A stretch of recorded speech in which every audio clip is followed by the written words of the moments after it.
Selamat berjumpa kembali dengan saya, Bapak Ibu sekalian, pada sesi ke-117 dalam serial pembangunan sebagai kemerdekaan. Bapak Ibu sekalian, mohon izin saya untuk bergeser sedikit. Nomor-nomor yang lalu kita memfokuskan pembahasan pada pemaknaan, penjelasan aspek sosial ekonomi, terutama ekonomi, diukur oleh bermacam-macam. Dan kita akhiri dengan pembahasan korupsi. Pada sesi 117 dan beberapa sesi yang akan datang, ekonomi kita tambah di belakangnya kata sifat, yaitu green economy. Ya. Nah, oleh karena itu, ya, kita akan masuk dalam pembahasan masalah-masalah yang berkaitan dengan lingkungan, dengan ekonomi. Ya. Nah, mengapa demikian? Ya, mengapa?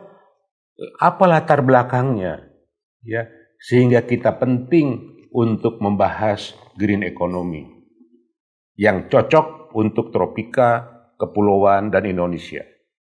Ya, yang pertama adalah bahwa selama ini ya kita kurang lebihnya mengikuti model pemikiran yang diambil dari negara-negara maju, ya, yang mana negara-negara tersebut ada di temperate, negara-negara dingin, ya.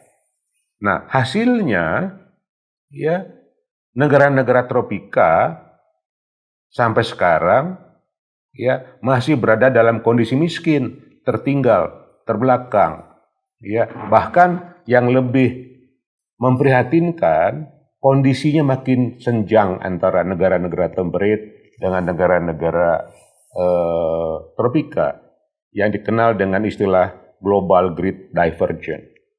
Nah, kemudian sering kita mendengar argumen, wah, negara-negara tropika, terutama termasuk Indonesia, katakanlah masih tertinggal, masih miskin karena dulu kita dijajah. Nah, data ini disanggah, statement ini disanggah oleh Korea Selatan. Dulu Korea Selatan juga dijajah cukup lama, tapi dalam tempo 35 tahun, Korea Selatan bisa menjadi negara maju. Nah, kemudian ada juga yang mengatakan karena pertumbuhan penduduk yang pesat terjadi di negara tropika, mengguram dan lain-lain, ya, pertaniannya.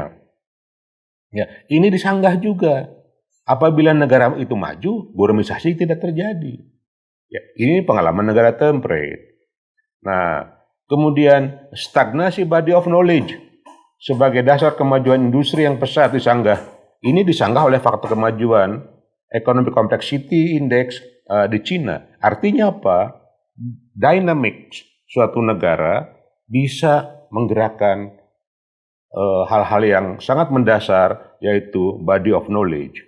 Nah, kemudian ada pemahaman juga yang cukup kuat, ya, yang mengatakan pertumbuhan ekonomi cepat, maka secara alamiah akan terjadi kerusakan lingkungan.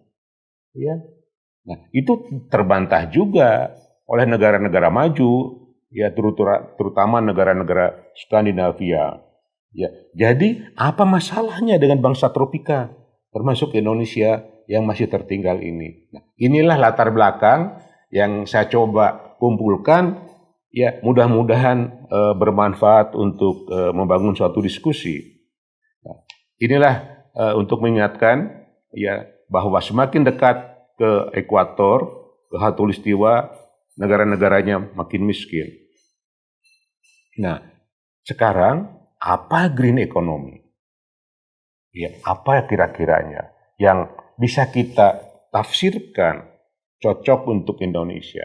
Yang pertama saya pikir, ya, dunia sekarang, ya, mengalami persoalan bersama, ya, seperti pemanasan global, kepunahan spesies, beragam jenis konflik global, mulai dari perang hingga terorisme, dan fenomena sejenisnya. Nah, ini menandakan bahwa ya lingkungan di mana tempat kita hidup sudah mengalami kemunduran dalam kemampuan asimilasi, daya dukung ya, berkurang, dan daya institusi global dalam menata kehidupan harmonis kapasitasnya juga sudah terlampaui. Karena itu bermasalah global muncul, terutama yang digambarkan oleh Great Divergence. Nah, hal itu alhamdulillah telah melahirkan kesadaran global, ya, kesadaran global baru, khususnya dalam bidang lingkungan hidup. Sebagaimana kita belajar, mendengar, melihat dari cerminan COP26 baru-baru ini di Glasgow. Ya, nah dari situlah ya kita menafsirkan dunia perlu memperbaiki kapasitas planet bumi ini demi keberlanjutan bersama masa depan. Ya, nah dengan mengembangkan model pembangunan baru, yaitu model pembangunan yang mampu mensinergiskan kemampuan ekonomi, sosial, ya, dan sosial dengan keberlanjutan lingkungan hidup. Jadi, ya inilah yang kita maknai sebagai green economy. Dalam konteks kerangka berpikir, ya, yang cocok untuk dijadikan proses green economy ini adalah menerapkan pembangunan ekonomi secara sirkular. Nah, sebetulnya model ini model yang telah dilaksanakan oleh nenek moyang kita, ya. Tetapi kemudian modernisasi, ya, mengalahkannya, ya. Sekarang kita kembali lagi dengan satu perbedaan. Kalau dulu dasarnya adalah tacit knowledge, pengalaman turun-temurun, sekarang selain pengalaman yang turun-temurun itu, ya, yang sudah semakin berkurang dan harus dibangun kembali, ya, untuk mendapatkan wisdom, ya, sekarang diperlukan suatu body of knowledge dan basis teknologi yang lebih kompleks berdasarkan perkembangan kemajuan dari science and technology. Itulah kurang lebihnya green economy. Inilah global divergence yang saya sebut tadi, wilayah tropika yang merah itu di antara dua garis itu tempat di mana miskin. Nah, Bapak Ibu sekalian, saya mencoba mengambil suatu dasar teori dan empiris, ya, untuk bisa menempatkan green economy apa yang cocok dan mengapa kita tertinggal.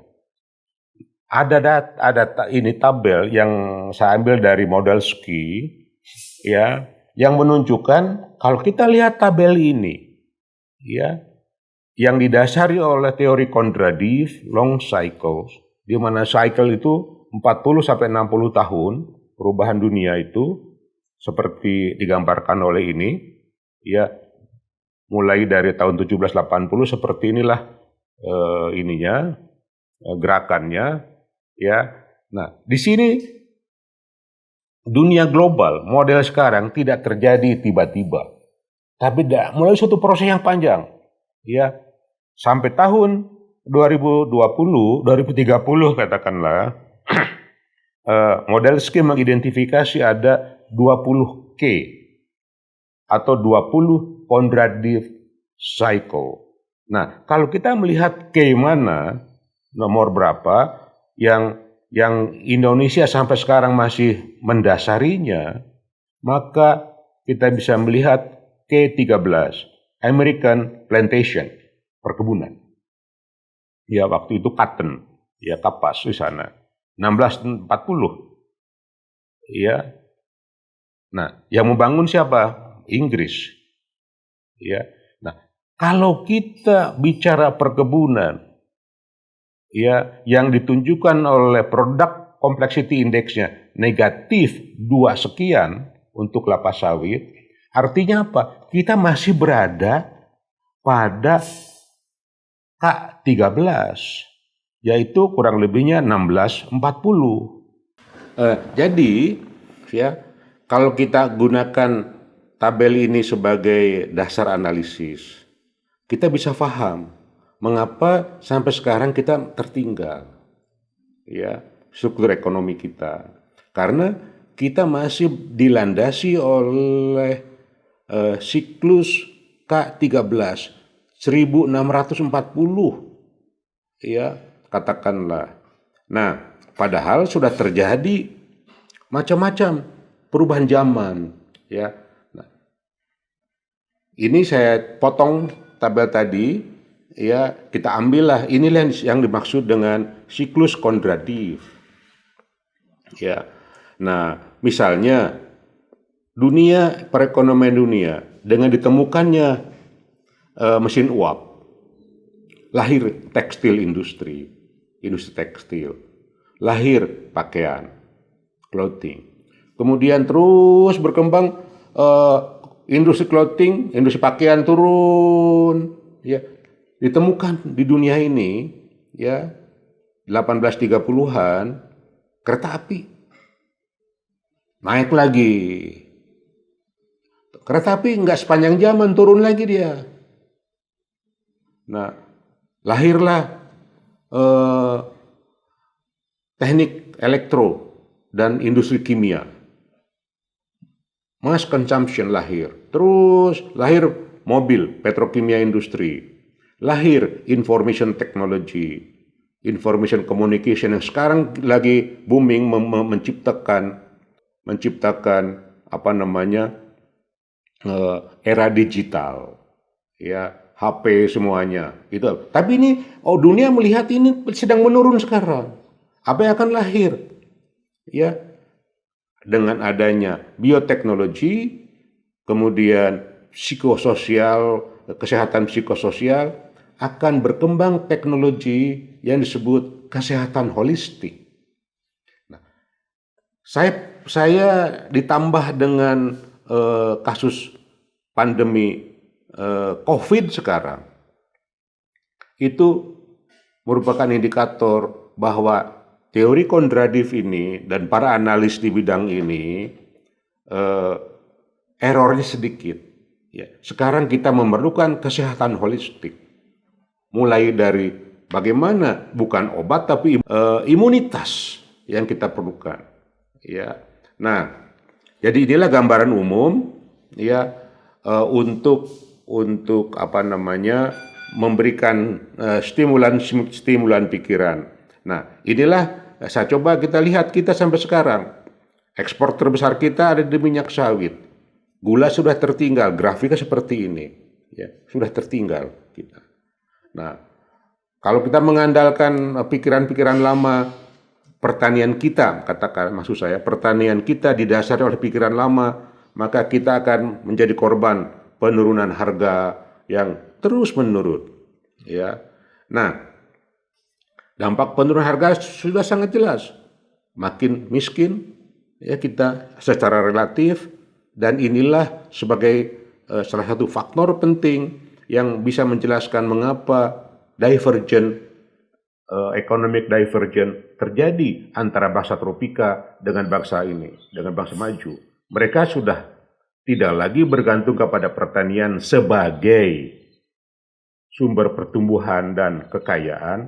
Mereka bergantung kepada pertanian sebagai nilai eksistensi, nilai intrinsik yang mana secara ekonomi nilainya rendah, tapi secara eksistensi, functionality, capability, kesehatan, macam-macam, pertanianlah dasarnya. Nah, kemudian saya kembali ke uraian apa yang akan mendorong ya 40-60 tahun perekonomian dunia ke depan. Tadi saya sudah menyampaikan teknologi informasi dan komunikasi sudah dinilai siklusnya menurun. Kita harus masuk ke gerbong baru, yaitu gerbong teknologi kesehatan holistik yang berintikan pada bioteknologi dan kesehatan psikososial. Nah, saya hampir 8 tahun tepatnya menjadi Ketua Komisi Keamanan Hayati Produk Rekayasa Genetika, basisnya adalah bioteknologi. Jadi saya mengalami perhatian kita terhadap bioteknologi ini dapat dikatakan sangat kurang. Di seluruh lini. Bahkan apa yang sudah dihasilkan pun tidak dikembangkan. Misalnya, produk pertama di dunia, tebu transgenik tahan kekeringan, itu hasil di Indonesia. Tidak didengar suaranya, tidak terdengar suaranya. Karena apa? Kita tidak, ini kan bioteknologi ini, ya. Bioteknologi ini spektrumnya sangat luas. Ya, transgenik itu hanyalah salah satu saja. Nah, jadi apa pertanyaan utama kita? Ya, apabila kita ingin memaknai green economy ini dalam kaitannya dengan kesehatan holistik, ya, yang berintikan bioteknologi dan psikososial tadi.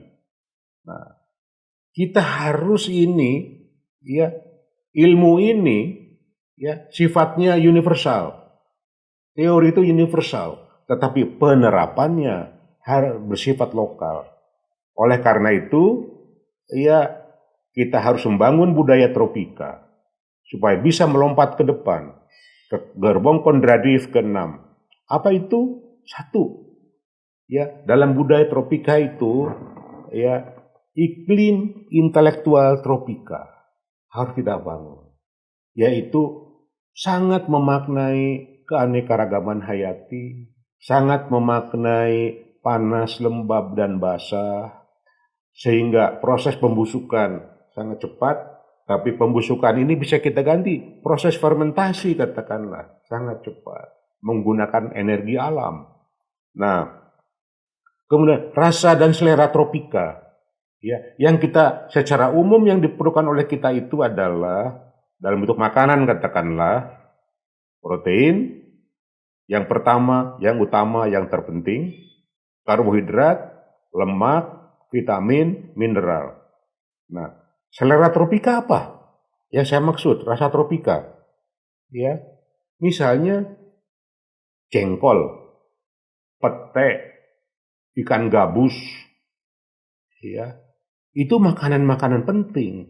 Sayurannya banyak, ya, buah-buahannya banyak, buah tropika. Kenapa kita lebih menyukai, katakanlah, lebih bergengsi bahkan, ya, kalau makan buah-buah dari temperate. Ya, padahal menurut kawan saya, sawo itu buah yang sangat baik, antioksidannya sangat tinggi, katakanlah. Nah, R&D Research and Development Innovation Tropika itu menjadi inti untuk mendapatkan di atas. Nah, jadi Bapak Ibu sekalian, ya, dengan mengandalkan daya adaptasi terhadap keunikan tropika, maka kita akan berusaha menggunakan energi alam secara penuh. Panas, lembab, dan basah, plus mikroorganisme, plus insekta, itu sumber daya utama kita. Keanekaragaman hayati kita sangat tinggi di situ. Nah, kita akan membangun kompleks-kompleks sains, ilmu pengetahuan, bioteknologi, dasar bioteknologi yang luas itu. Ya, kita gali kekayaan sosial budaya masyarakat. Ya, contoh yang sudah sangat populer, sangat termanfaatkan oleh kita. Misalnya kalau kita sebutkan seperti tempe, oncom, ya, itu harus berkembang. Itu contoh konkret nenek moyang mewariskan kepada kita. Nah, jadi Bapak Ibu sekalian, ya, pikiran di atas pada dasarnya, ya, sebetulnya kita mengambil cara berpikir dari bangsa temperate sehingga mereka sukses. Tapi mereka penyesuaiannya ke iklim temperate. Nah, kita penyesuaiannya ke iklim tropika. Nah, itu saja saya pikir. Nah, sebagai ilustrasi, ya, tahun 2050, ya, pembunuh terbesar adalah antimicrobial resistant. Itu kata WHO. Ya, apa reaksi Jerman? Ya, mereka mengembangkan Yellow Biotechnology. Seperti di kanan itu adalah buku yang diedit oleh Profesor Wilkinskas yang pernah saya jumpai beliau untuk sama-sama berdiskusi mengenai masalah insek. Nah, antimicrobial resistant, ya, solusinya ada di AMP, ya, antimicrobial peptide, ya. Ini hasil research antimicrobial peptide dari black soldier fly. Ya. Jadi dengan melihat ini, ya mestinya kita konsentrasi untuk memanfaatkan insekta, salah satunya BSF untuk menghasilkan beragam kesehatan, beragam obat, beragam cara untuk mengisi kesehatan holistik. Ya. Bakteri, punja, jamur, segala macam masuk ke kompleks ini. Ya. Nah, jadi apa? Apa kesimpulan kita Bapak Ibu sekalian? Ya, bahwa yang pertama kalau saya bisa menyimpulkan, ya, kesenjangan atau keadaan dunia seperti sekarang ini menggambarkan kita salah milih jalan. Ya, milih jalan berevolusinya keliru. Sehingga kita tidak bisa, ya, mencapai apa yang mereka capai karena kondisi situasinya berbeda. Ya. Kemudian oleh karena itu kita harus mencari hubungan positif antara perencanaan ekonomi, pembangunan ekonomi dengan sifat-sifat lingkungan di mana ekonomi itu akan dibangun. Itulah complementarity antara pertumbuhan ekonomi dengan lingkungan hidup harus bersifat win-win. Dan itu bisa nanti akan saya sampaikan. Caranya kita mengembangkan mulai dari kebijakan sampai ke eco-innovation. Nah, perkembangan harga real commerce pertanian membuka pikiran kita. Kita harus mengangkat, ya, produk-produk khas tropika, ya, yang bisa memiliki daya saing tinggi. Kita sudah diberi contoh oleh kelapa sawit. Kelapa sawit adalah khas tropika yang bisa memenangkan persaingan di dunia. Ya, tinggal aspek lingkungan saja kita tangani. Nah, artinya apa? Diperlukan model berpikir baru yang mampu menginternalisasikan dan mengkapitalisasi faktor lingkungan dan sosial ekonomi, budaya, dan keunikan sifat intrinsik tropika dan kepulauan untuk Indonesia dalam merancang bangun model pembangunan masa depan. Jadi Bapak Ibu sekalian, ya, model yang cocok untuk itu adalah model green economy sirkular yang mengakar pada sifat intrinsik iklim tropika dan sistem kepulauan. Demikian uraian saya. Mohon maaf apabila panjang. Ya, terima kasih.